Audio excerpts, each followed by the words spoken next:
ఈ పెద్ద మంచి చంద్రబాబు నాయుడు ఏమన్నాడు? ఎన్నికలప్పుడు ఏమన్నాడు? తాను తన ఎమ్మెల్యేలు డోర్ టు డోర్ క్యాంపెయిన్ చేసేటప్పుడు ఏమన్నాడు? ఇంట్లోకి పోతే రైతన్న కండువా వేసుకొని ఇంట్లో నుంచి బయటకు వస్తా ఉంటే ఏమన్నాడు? చంద్రన్న వస్తాడు 20,000 ఇస్తాడు. జగన్ అయితే 13,500 కదా, 20,000 ఇస్తాడు. అదే చిన్న చిన్న పిల్లలు కనపడితే ఏమనేవాడు? అదే ఇంట్లో చిన్న చిన్న పిల్లలు కనపడితే ఏమనేవాడు? నీకు 15,000. చిట్టి తల్లి ఇట్రామ్మా, ఇట్రా తల్లి, ఇటు ఇటు ఇటు ఇటు ఇటు దగ్గరకు వచ్చి దగ్గరకు వచ్చి దగ్గరకు వచ్చాయి దగ్గరకు వచ్చి దగ్గరకు వచ్చి దగ్గరకు వచ్చాయి ఇటు ఇటు ఇటు ఇటు ఇటు నీకు 15,000. ఇదిగో నీ తమ్ముడికి నీకు 15,000.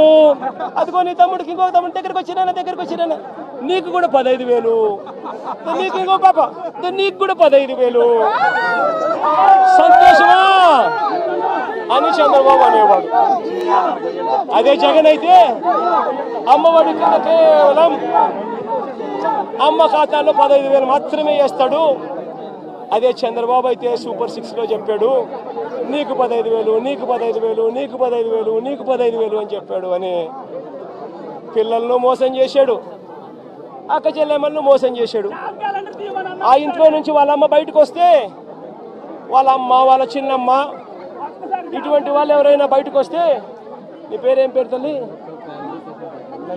నందిని లాంటి తల్లి బయటకు వస్తే ఇంట్లో నుంచి ఆ తల్లిని చూపించి ప్రతి మహిళకు 18 సంవత్సరాలు నిండిన ప్రతి మహిళకు మా చంద్రన్న సూపర్ 6లో చెప్పాడు ప్రతి మహిళకు నెలకు 1,500 రూపాయలు చెప్పున సంవత్సరానికి 18,000. నీకు 18,000 చెల్లెమ్మ, నీకు 18,000, నీకు 18,000 అని ఆ ఇంట్లో నుంచి వచ్చిన ప్రతి ఒక్కరూ ఆ అమ్మకు, ఆ చిన్నమ్మకు, ఆ పెద్దమ్మకు అందరికీ నీకు 18,000, నీకు 18,000, నీకు 18,000 చెప్పాడు. అందరితో ఆగిపోయాడా? ఆ ఇంట్లో నుంచి 50 ఏళ్ళ పై చిలుకు గల్ల మహిళ ఎవరైనా బయటకు వస్తే, మా అమ్మ వయసులో ఉన్న ఎవరైనా బయటకు వస్తే, మా అమ్మలాంటి అమ్మ బయటకు వస్తే వీళ్ళకేమనేవాడు? జగన్ అయితే నీకు 18,000 ఇస్తాడు, మా చంద్రన్ అయితే నీకు 48,000 ఇస్తాడు అని చెప్పి అమ్మను మోసం చేశాడు. ఇంట్లో నుంచి ఒక 20 ఏళ్ళ పిల్లోడు బయటకు వస్తే ఏమనేవాడు? నీ పేరేం పేరమ్మా? ప్రకాష్. ఇట్లా ఇంట్లో నుంచి బయటకు వస్తే ఏమనేవాడు? ప్రకాష్ నీకు నెలకు 3,000, నీకు సంవత్సరానికి 36,000, నిరుద్యోగ వృత్తి నీకు ఇస్తాను.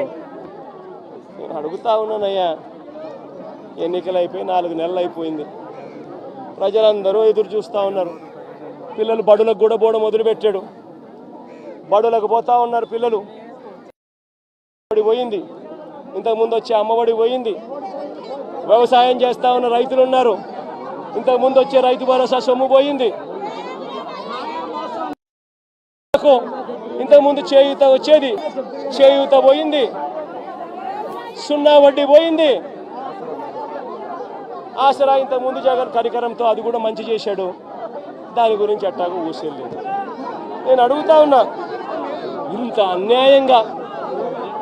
అన్యాయంగా ఒకవైపున అందరినీ మోసం చేస్తూ, మరోవైపున వాళ్ళ స్కూళ్ళకు వెళ్ళేటప్పుడు వాళ్ళ స్కూళ్ళల్లో వాళ్ళు తినే వాళ్ళ గోరుముద్ద ఈరోజు నిర్వీర్యం అయిపోయింది.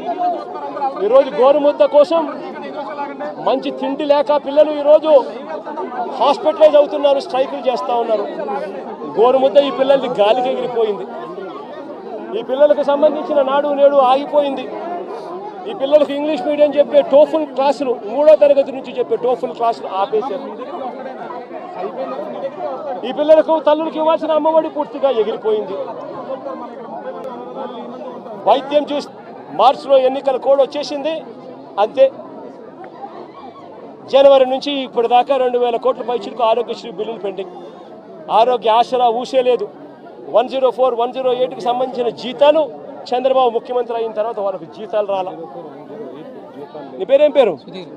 సుధీర్ లాంటి ఎవరైనా పిల్లోడు, ఇంజనీరింగ్ చదువుతా ఉన్న పిల్లోడు ఎవరైనా, డిగ్రీ చదువుతా ఉన్న పిల్లోడు ఎవరైనా కనిపిస్తే ఆ పిల్లాడికి జగన్ ప్రభుత్వంలో విద్యా దీవెన కింద ప్రతి 3 నెలలకు ఒకసారి, 3 నెలలు అయిపోయిన వెంటనే సుధీర్కు వాళ్ళ తల్లి ఖాతాల్లోనూ, సుధీర్ బ్యాంక్ అకౌంట్ ఖాతాల్లోనూ, జాయింట్ అకౌంట్లో వెంటనే విద్యా దీవెన కింద ఫీజులకు సంబంధించిన సొమ్ము పడిపోయేది. ఈరోజు ఏమైతా ఉంది? జనవరి, ఫిబ్రవరి, మార్చికి సంబంధించిన క్వార్టర్కి సంబంధించి విద్యా దీవెన ఎగిరిపోయింది. ఏప్రిల్, మే, జూన్కు సంబంధించిన క్వార్టర్కి సంబంధించి విద్యా దీవెన ఎగిరిపోయింది.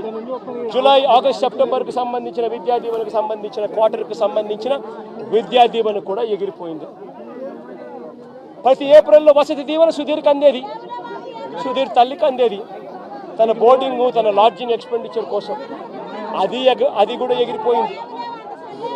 ప్రతి పథకము జగన్ హయాంలో, వైఎస్ఆర్సీపీ ప్రభుత్వంలో ఏ పథకం కోసము ఎవరు లంచాలు ఇవ్వాల్సిన పని లేకుండా ప్రతి పథకము డోర్ డెలివరీ జరిగింది. పెన్షన్ కావాలన్నా డోర్ డెలివరీ, పథకం కావాలన్నా డోర్ డెలివరీ, రేషన్ బియ్యం కావాలన్నా డోర్ డెలివరీ జరిగింది. ఈరోజు ఏం జరుగుతూ ఉంది? ఈరోజు పెన్షన్ కావాలన్నా, ఇవ్వని పథకాలను సైతం లంచాలు తీసుకోవాలన్నా, పెన్షన్ కావాలన్నా కూడా ఈరోజు జన్మభూమి కమిటీకి సంబంధించిన, తెలుగుదేశం పార్టీకి సంబంధించిన నాయకుల ఇంట్లో సచివాలయ సిబ్బంది అక్కడికి పోయి ఆ నాయకుడు ఇంట్లో పెన్షన్లు పంచుతారు. మేము ఎందుకయ్యా తెలుగుదేశం పార్టీ నాయకుల ఇంటికి మేము ఎందుకు పోవాలి అనేవాడు 2 నెలలు అలా రాకపోతే పెన్షన్ కట్. జరుగుతూ ఉందా లేదా? నేను అడుగుతా ఉన్నా. ప్రతి విషయంలోనూ అబద్ధం. గవర్నెన్స్ పూర్తిగా గాలికి ఎగిరిపోయింది. ఈరోజు తెలుగుదేశం పార్టీకి సంబంధించిన వ్యక్తులు ఏం చేసినా కూడా పోలీసులు అడిగే పరిస్థితిలో లేరు. ఎవరైనా పోలీస్ స్టేషన్కి వెళ్ళి కేసు పెడితే చాలు, రివర్స్ కేసు పెట్టిన వ్యక్తి మీద రివర్స్ కేసులు పెట్టే పరిస్థితి ఈరోజు ఉంది. ఈరోజు రాష్ట్రంలో అతలాకుతలమైన పరిస్థితుల మధ్య ఈరోజు రాష్ట్రం పరిపాలన జరుగుతూ ఉంది. ఆశ్చర్యం కలిగించే విషయాలు నేను అడుగుతా ఉన్నా. దారి పొడుగునా ఈరోజు వచ్చేటప్పుడు అడిగిన, మీ గ్రామానికి సంబంధించి వరదలో మీరంతా ముంపులో ఉన్నారు.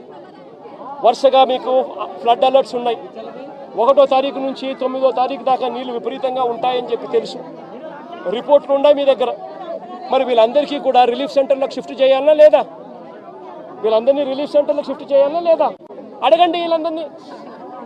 వీళ్ళలో ఎవరినైనా ఒక్కరినైనా రిలీఫ్ సెంటర్లకు షిఫ్ట్ చేశారా? ఎవరైనా వాళ్ళందరినీ చూసుకున్నారా? ఎవరైనా వాళ్ళకు మెయిల్ చేశారా? ఇరిగేషన్ సెక్రటరీ చేయాల్సిన ఫ్లడ్ కుషన్ మేనేజ్మెంట్ చేయరు. రెవెన్యూ సెక్రటరీ చేయాల్సిన రిలీఫ్ క్యాంపులు ఏర్పాటు చేయరు. హోమ్ సెక్రటరీ చేయాల్సిన లోతట్టు ప్రాంతంలో ఉన్న షిఫ్టింగ్ చేయాల్సిన మనుషులు షిఫ్ట్ చేయరు. మరి ఏ రకంగా ఈ పరిపాలన సాగుతూ ఉంది అన్నది ఆలోచన చేయమని చెప్పి ప్రతి ఒక్కరిని కూడా విజ్ఞప్తి చేస్తూ ఉన్నా. ఇలాంటి దారుణమైన పాలన ఖచ్చితంగా పోవాలి. ప్రజలందరికీ కూడా ఈ 4 నెలల్లోనే అర్థమవుతా ఉంది. చంద్రబాబు నాయుడు గారు లాంటి అన్యాయస్తుడు తాను చేసిన మోసాలు, తాను చెప్పిన అబద్ధాలు మోసాల కింద మారుతూ ఉన్నాయి. మోసాల నుంచి ప్రజల్లో కోపం పుడుతూ ఉంది. ఆ ప్రజల కోపం పెంచుకొని ప్రజలు రోడ్ల మీదకి వచ్చి చంద్రబాబు ప్రభుత్వానికి వ్యతిరేకంగా తిరగబడే రోజు కూడా దగ్గరలో ఉంది. అది జరగకూడదు అని చంద్రబాబు నాయుడు రెడ్ బుక్ పాలన సాగిస్తూ ఉన్నా కూడా అవి ఎక్కువ రోజులు ప్రజలను అలా నిర్బంధించలేరు. ప్రజలు ఖచ్చితంగా తిరగబడతారు అని కూడా ఈ సందర్భంగా క్రాప్ ఇన్సూరెన్స్ ప్రీమియం మీరు చెప్పినట్టుగా ఇప్పుడు కట్టలేదు, పొలాలు మిలిగిపోయినాయి, ఎన్యూమరేషన్ స్టార్ట్ కాలేదు. మరి ఇన్సూరెన్స్ ప్రీమియం వస్తుందా? ఇన్సూరెన్స్ వస్తుందా రాదా? రాదు కాబట్టే కదా నేను అడిగేది. అందుకని బాధపడుతూ నేను చంద్రబాబు నాయుడు బుద్ధి ఉందా, జ్ఞానం ఉందా అని చెప్పి చంద్రబాబు నాయుడుని తిడుతున్నాను. చంద్రబాబు నాయుడు ప్రశ్నిస్తున్నాను. ఎందుకు కట్టడం లేదని అడుగుతా ఉన్నాను, ఎందుకు చేయడం లేదని అడుగుతా ఉన్నాను. ఈ క్రాప్ ఫస్ట్ దానికి చేయాలి అని అంటే ఫస్ట్ ఈ క్రాప్ చేయాలి. మీ గ్రామంలో ఈ క్రాప్ జరుగుతూ ఉందా నువ్వే చెప్పు. నీ గ్రామంలో ఈ క్రాపే జరగనప్పుడు ఇక ఏ రకంగా ఇన్సూరెన్స్ అంటే ఇన్సూరెన్స్ ఎగనామా పెడుతున్నట్టే కదా. ఈ క్రాపే జరగనప్పుడు ఇక దీనికి ఇన్పుట్ సబ్సిడీకి సంబంధించి నీకు ఏ రకంగా నీకు సొమ్మిస్తాడు? తెలుగుదేశం పార్టీకి సంబంధించిన ఎవడైతే రాసుకుంటాడో, నీ పేరేం పేరు? సాంబా అంటే వైసీపీనో లేకపోతే న్యూట్రల్లో అయితే రాదు. ఒక నిమిషం. ప్రకాష్